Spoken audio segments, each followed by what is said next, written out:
For 9 years since marrying Jack, I was treated coldly by my mother-in-law and my stepdaughter Mia, and used as nothing more than a housekeeper. The only thing that sustained me was the gratitude and gentle care from my father-in-law, whom I was taking care of. However, as soon as my father-in-law passed away after a long battle with illness, they both said, "You're no longer needed. Get out of here. I already have someone new, so there's no point in crying and sulking about it," Jack said, shoving the divorce papers in front of me. I understood. "I'll leave after the completion of your father's funeral preparations." I felt a shuddering anger at the way I was treated, but I swallowed it. Then, on the morning of the funeral, I left my in-laws' house. But starting the very next day, I began receiving frantic calls from Jack and my mother-in-law. My name is Hope, 33 years old. I am a homemaker living with my husband Jack, who is a doctor and 12 years older than me, his parents, and his daughter Mia from his previous marriage, making us a family of 5. Before getting married, I worked as an occupational therapist, helping people who had disabilities due to illness or injury. However, when I married Jack, he said, "I know you find your current job fulfilling, but I want you to stay home for Mia's sake." Although it was my first marriage, it was Jack's second, and he was raising Mia, his daughter from his previous marriage. Due to his demanding job as a doctor, he couldn't fully take on the role of a single father, so he lived with his parents. When I divorced my ex-wife, Mia was only 5. My parents and I did our best to shower her with love. But I think she still felt the loneliness of not having a mother. Jack confided this to me, keeping Mia in mind, and then asked me for a favor. "It may be hard to rely on you because we're getting married, but I want to give Mia a home where her mother welcomes her with a welcome home. Is that too much to ask?" Although Jack was worried as he brought this up, I readily agreed without hesitation. The reason of my acceptance of Jack's requests was related with my childhood's sad memories. My father fell ill and became severely disabled when I was in upper elementary school. As a result, my mother was always busy caring for him and his parents, my grandparents. There was no time for me, even though I was an only daughter. Of course, I never blamed my mother for this. But the truth is, there were many times when I couldn't help but cry because I had to handle all the preparations for field trips and shopping for school trips by myself. Thinking of Mia, whom I had met several times before the wedding, I agreed to Jack's request without hesitation.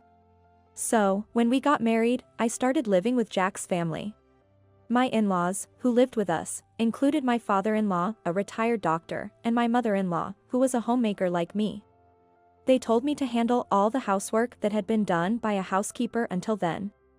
Of course, I didn't mind doing housework as a homemaker.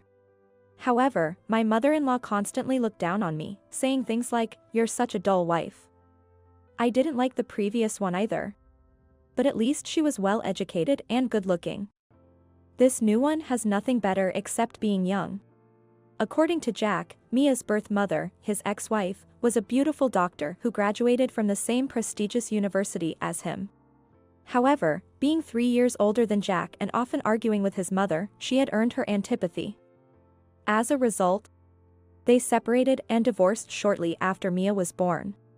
I heard that his ex-wife, unable to handle life as a single mother with young Mia, relinquished child custody in exchange for child support. So Mia was taken in by Jack. It's true that I graduated from a local private university, and compared to his ex-wife, who graduated with honors from a prestigious medical school, I might be considered inferior. I also understood fully that, unlike me, she was a glamorous beauty, as evidenced by the photos of Mia's christening displayed in her room. Even so, when my mother-in-law said, "But it can't be helped. There aren't many young women who can work for us without complaint as long as we feed them," I was at a loss for words. I have no family to rely on.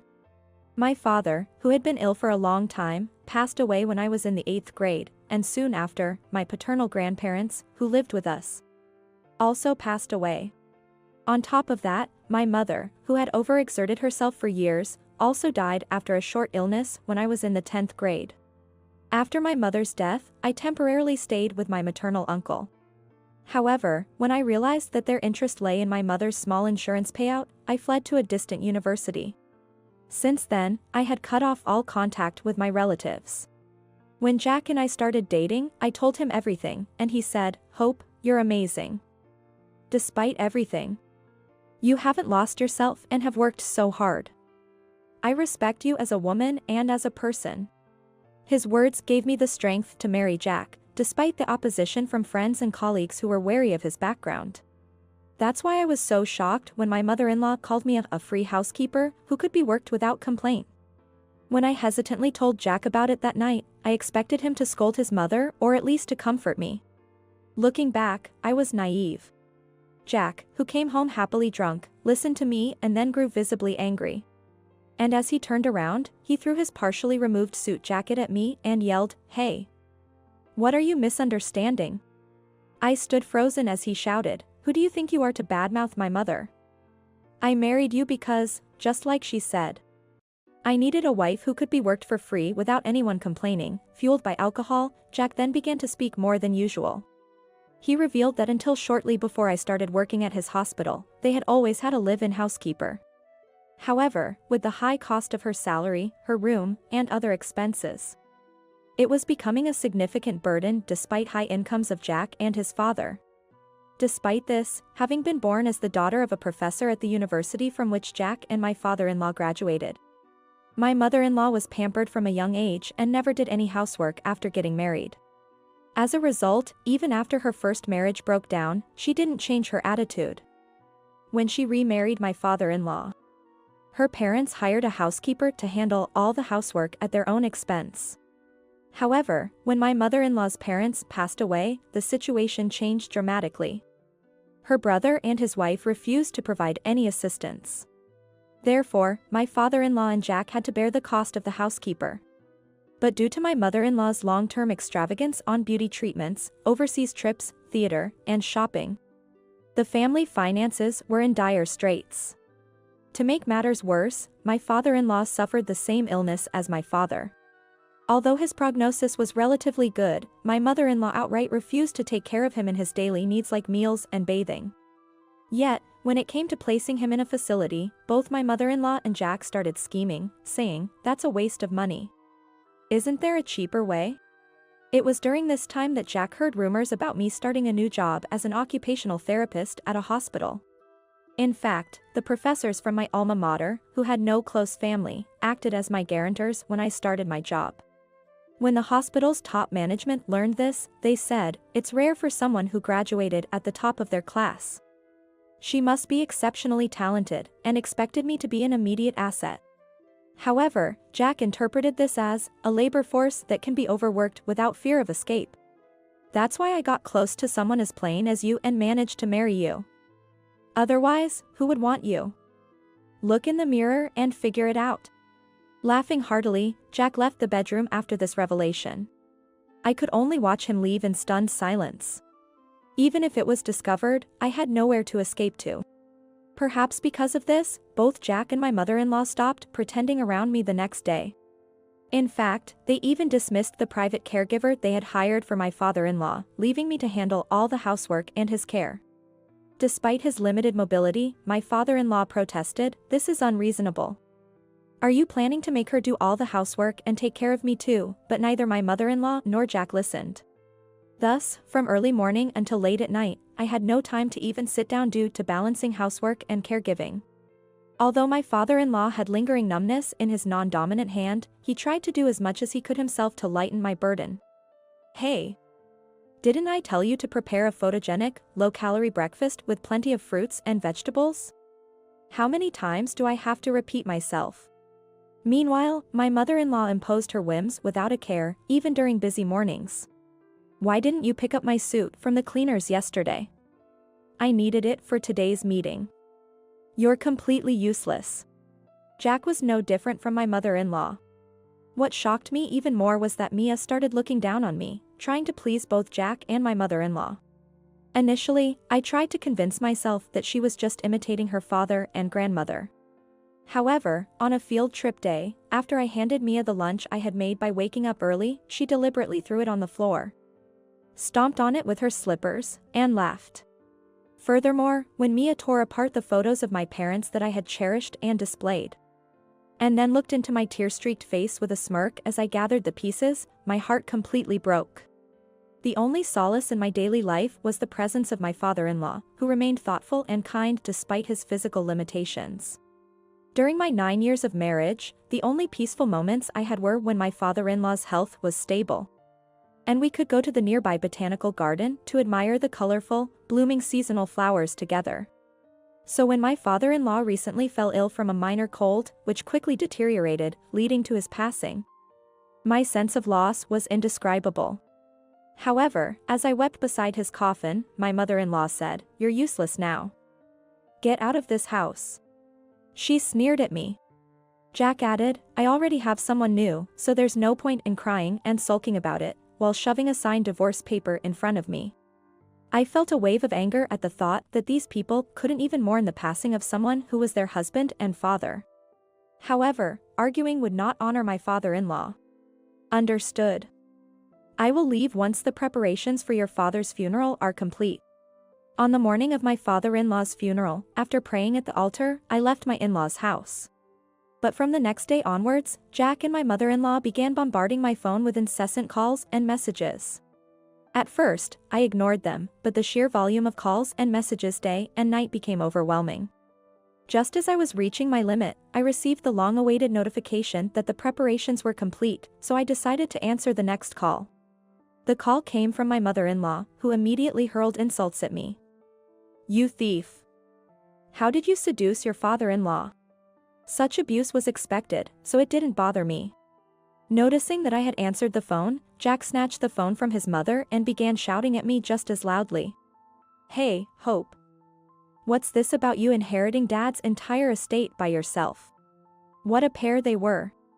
I calmly replied, "I can't have a reasonable discussion with people who are combative. If you can calm down, we can discuss the inheritance." At which my mother-in-law and Jack, who had been shouting alternately, fell silent. They probably realized that if they angered me and the discussion failed, it would be counterproductive. After a brief pause, my mother-in-law, now speaking in a much more pleasant tone, agreed. And I told her we would meet at the lawyer's office the next day. Then, I hung up the phone. And so, the next day arrived. I was surprised to find my mother-in-law, Jack, and even Mia showing up at the designated office much earlier than the scheduled time. I thought it was a conversation that shouldn't be heard by a child, but my lawyer, James, quickly assessed my concern and said, "At 17. Some people are already out in the workforce. It's part of an adult's duty to make them face their own situation," which helped me make up my mind. Thus, the discussion began. As expected, my mother-in-law started shouting at me with hostility right from the start. The letter we received states that all of my husband's inheritance will go to Hope, and I, as his wife, will only receive the reserved portion. Isn't that ridiculous? Jack shouted just as fiercely. Exactly. Hope isn't even my father's child, just my wife. At that point, James presented the family registry of the deceased and me. As you can see here, the legal heirs are the wife and children. However, since the deceased had no biological children, in this case, the adopted child Hope and the wife are the heirs. He then laid out a diagram illustrating the inheritance relationship clearly in front of the three of them. Actually, what James and I had been waiting for was this legal inheritance information list that could be issued upon submission of the necessary documents, such as the family registry, to the Legal Affairs Bureau. My mother-in-law and Jack, who were comparing the registry and the diagram with astonished expressions, recovered surprisingly quickly. This time, Jack pulled out a letter from his bag and thrust it in front of James's nose as if to get back at him. Even if my wife was adopted by my father, this will states that my mother, myself, and my daughter Mia are to inherit the assets. I don't know how this woman manipulated him, but if you keep backing such nonsense, we'll take this to court. The will he brandished was indeed written in my father-in-law's handwriting, summarizing exactly what Jack had said. The date was only about 6 months ago, so it was understandable that they mistook it for the latest will. My mother-in-law and Jack wore smug expressions, but when James calmly presented another will, their faces turned to disbelief. And rightly so. The will James showed was not a handwritten will like the one Jack had, but a notarized will created with a notary public present. Even if Jack and his mother claimed it was forged or altered, the chances of that being accepted were extremely low. Moreover, the date was just 1 month before my father-in-law's death, clearly indicating it was created after the will presented by Jack. James pressed the point about the validity of the will to my pale mother-in-law and Jack. Jack, you are your mother's stepson. Since you were not adopted by the deceased when he remarried, you have no legal right to inherit. Similarly, Mia is your wife's child from her previous marriage, making her legally unrelated as well. James's straightforward explanation left the two looking not just pale but almost sickly, while Mia, sensing the tense atmosphere, seemed restless. As James mentioned, Jack is the child from my mother-in-law's previous marriage, not my deceased father-in-law's biological son. Originally, my father-in-law had no intention of marrying my mother-in-law. The father of my wife, who doted on his daughter and was my father-in-law, was also my mentor in medical school. I owed him a debt of gratitude and couldn't resist the power dynamics, so I ended up reluctantly getting married. He seemed to have been cornered with no way out. Even so, since they had become a family, my father-in-law initially tried to accept my mother-in-law and Jack. The only reason I remarried you was to avoid having Jack grow up with a single parent. I only need to keep up appearances. So don't get too familiar with me. But my mother-in-law was cold and uncooperative. Furthermore, she held deep grudges against her ex-husband, who had left her. She had her father demote him to a less significant position, received substantial alimony and property division, and also made him pay a large amount of child support. According to my father-in-law, this was all just my mother-in-law's way of taking revenge. The priority order for child support payments is first adoptive parents, then biological parents. By not adopting Jack, she ensured that her ex-husband would continue to bear the full burden of child support, he said, sounding exasperated. As a result, Jack's biological father had to pay high child support until he graduated from medical school, unable to remarry and eventually passing away in despair. Meanwhile, despite claiming it was just for appearances, my mother-in-law enjoyed all the benefits of being a wife without fulfilling any duties, indulging in luxury with my father-in-law's money. When my father-in-law tried to admonish her, she would retort, "What? Are you saying you want to end up like my ex-husband?" And the household remained completely cold. Jack grew up just like his mother, and during his marriage to his first wife, their relationship was marred by his infidelity and extravagance. Moreover, when they eventually divorced, it was Jack who opposed his ex-wife taking Mia and refused to give up custody. He did whatever he pleased but couldn't stand being in a position of being discarded. He flaunted the influence of my wife's father, a professor emeritus, to pressure his wife. My father-in-law, seeing this, advised Jack's ex-wife to temporarily give up custody and proceed with the divorce. Although paying child support might be difficult, as long as that continues, you won't lose all contact with Mia. She might come to understand her mother's feelings as she grows up, he had hoped. But my father-in-law's wishes were not fulfilled, and Mia turned out to be as selfish as her father and grandmother. Though she appeared outwardly polite, she didn't even listen properly when my father-in-law, worried about her future, called her to his sickbed for a final talk. "Why do I have to be summoned here and listen to a geezer who's practically got one foot in the grave? This is so boring." When I reprimanded her for her outrageous behavior, she sneered at me, then slammed the door loudly and left, laughing. I was so overwhelmed with anger and sadness that I couldn't hold back my tears. Seeing Mia's behavior, my father-in-law seemed to lose his final thread of hope and quickly began preparing for the afterlife. He called the lawyer he had been close with to his sickbed and entrusted him with the procedures for adopting me and transferring assets before death.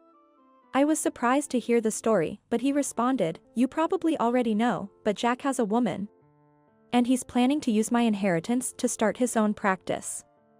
They used you for free to keep more for themselves. I want to teach those people a lesson." With an intense yet calm smile, I had no choice but to nod. And now, James declared that my father-in-law had made significant donations to a foundation contributing to medical advancements. So the total inheritance was less than 1/5 of what they imagined, and my mother-in-law's legal reserved portion was no more than $50,000. Upon hearing this, the two of them went half mad, but it was all the result of their own actions. Jack then turned to me and pleaded, "Hope. You're a kind woman, you'll help me and Mom, right? But I stood up without a second thought. The divorce papers you gave me the other day were filed yesterday. You and I are strangers. I only adopted my father-in-law. So I have no obligation to listen to strangers' requests. I said coldly and left the office, glancing at my stunned mother-in-law and Jack and the confused Mia. Despite receiving such thorough explanations at the lawyer's office, mother-in-law and Jack couldn't give up on the inheritance they had been counting on from my father-in-law. They went from one law office to another, consulting to see if there was any chance of their demands being met. However, as expected, every reputable office told them that even if they filed a lawsuit, they had no chance of winning and refused to take the case. But there was an office that approached the desperate mother-in-law and Jack. The head of this office, a lawyer named Robert, was a man in his 50s with a very assertive demeanor. I've heard about your unfortunate situation. And it seems other offices were quite dismissive. If you leave it to me, I can ensure that your late husband's inheritance will go to you, though it might take some effort. Eager for any help, the two immediately jumped at his offer. Following his instructions, they kept transferring money for initial fees and investigation costs. However, contrary to their expectations, they rarely heard from the man, and when they did, it was always to ask for more money. If you want to terminate the contract, that's fine. But if you do, you'll lose all the money you've already spent. Are you okay with that? By the time most of the money my mother-in-law received as her legal share had been spent, the two of them finally lost their patience and demanded to know what was going on. In the end, they were swindled out of all their remaining money. One day, my mother-in-law happened to pass by the building where the office was located while running another errand. She noticed that the office's nameplate, visible from the street, had been replaced with a "For Rent" sign. She hurried up to the office floor in the elevator, only to find it completely empty. Inside the office, there were piles of scattered documents and a sofa set, and a junk dealer was inspecting the items. Half in tears, mother-in-law called Jack, who rushed over, but the junk dealer knew nothing about it. When they inquired with the building manager, they were told that the rent had not been paid for months, and the office had been cleared out after the deadline.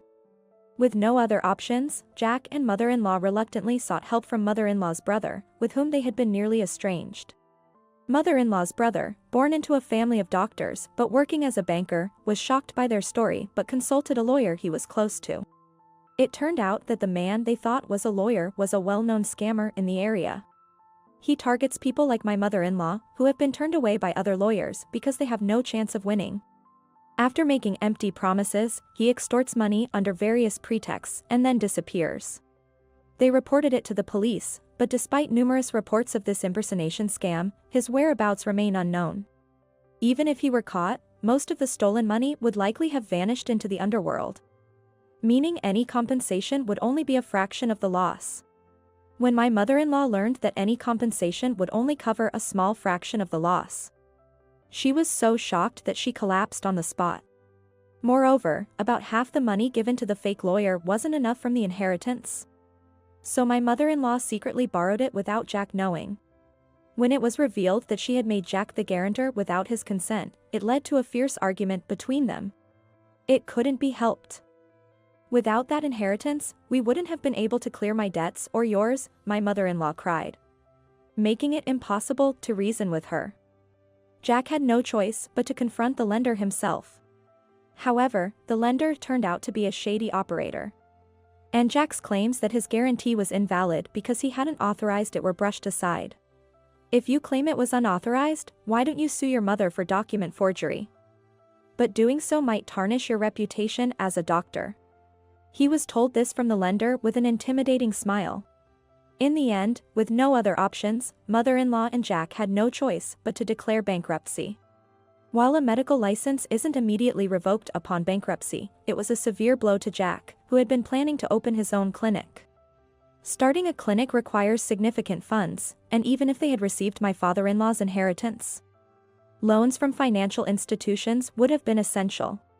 However, once they declared bankruptcy, their credit information would reflect this, making it nearly impossible to secure any loans. With no options left, Jack, who had arrogantly left his previous hospital job, begged to be rehired as a staff doctor. Unsurprisingly, he was turned away at the door, unable to get his job back. Additionally, former students and colleagues of my father-in-law, who had heard about the situation, shunned Jack, leaving him isolated. Debt collectors were relentless, and my mother-in-law, now destitute, was placed with distant relatives and assigned to work as a helper in their factory. Jack, on the other hand, was forced to work at a clinic affiliated with the shady lender. Please, help me. We were husband and wife, after all. A man who sounded a lot like Jack left a tearful plea on my voicemail from a public phone just before being taken away. But I didn't recognize the voice and promptly deleted the message. When it came to Mia, during the inheritance turmoil, she cried and wailed about what would happen to her. Jack, unable to handle her, contacted his ex-wife and asked her to take Mia in. Upon hearing this, Mia got overly excited at the prospect of living a wealthy life with her beautiful and successful biological mother. However, her mother retorted, "Are you kidding me? Do you know why I've been paying you 3 times the usual child support and refused to take Mia in? Just so you know, the child support payments are only until you turned 18. I'll give you the remaining year's worth up front. And that's the end of it," she said, handing Mia an envelope with the bank's name on it before driving off in her car, leaving a stunned Mia behind. That money was quickly spent by Jack and my mother-in-law, and Mia couldn't afford her school fees, leading her to drop out of high school. Since it was a private escalator school, Mia had assumed she would naturally go to university, and the shock of not being able to was immense. Somehow, Mia found out where I was temporarily living and visited my apartment, tearfully begging for help. "Please, I'm sorry. Help me. Even if I wasn't legally adopted, we lived together as a family for 9 years. No matter how conveniently you rewrite those 9 years in your mind, you kept pushing away the hand I extended to you. You and I are, and always will be, strangers." Even as Mia tearfully begged, I firmly rejected her. I was just a child. How can you, an adult, not forgive a child's actions? That's so cruel. Mia retorted, her face pale. You hurt both my heart and your grandfather's heart. It doesn't matter if the person who hurt you is a child or an adult, the pain is the same. There's no excuse for that. With those final words, I shut the door. I could hear Mia sobbing on the other side for a while, but after about an hour, the sound ceased. Later, I heard that Mia was taken in by her biological grandmother, her mother's mother, and was being strictly disciplined to correct her spoiled nature. I don't know what the future holds, but I hope she can make a fresh start and see this as her last chance. After everything was settled, I fulfilled a promise I had made with my late father-in-law. That promise was to study abroad and obtain a license as an occupational therapist. Before my father fell ill, he worked for a major trading company. And I spent my early childhood in a foreign country until I entered elementary school. Because of this, I had always dreamed of working overseas like my father, considering studying abroad. However, with my father's illness and my mother's subsequent struggle with her own illness, that dream had seemed unattainable. While caring for my father-in-law, I confided this dream to him, and he said, "When I pass on, I want you to promise me you'll work hard to make that dream a reality." Smiling, he added, "I believe that is also your late parents' wish." To honor his memory, I spent a year rigorously studying and preparing in my temporary apartment. And finally, I was accepted to study abroad. When I visited my parents' grave to report this, I also silently informed my father-in-law of my departure. Many challenges lie ahead. There will be times when I feel like giving up and times when I cry. But in those moments, I have the unwavering support of my 2 precious fathers and mother, who smile and cheer me on. I'll do my best, Dad, Mom. With those final words, I smiled and began my journey toward my dream.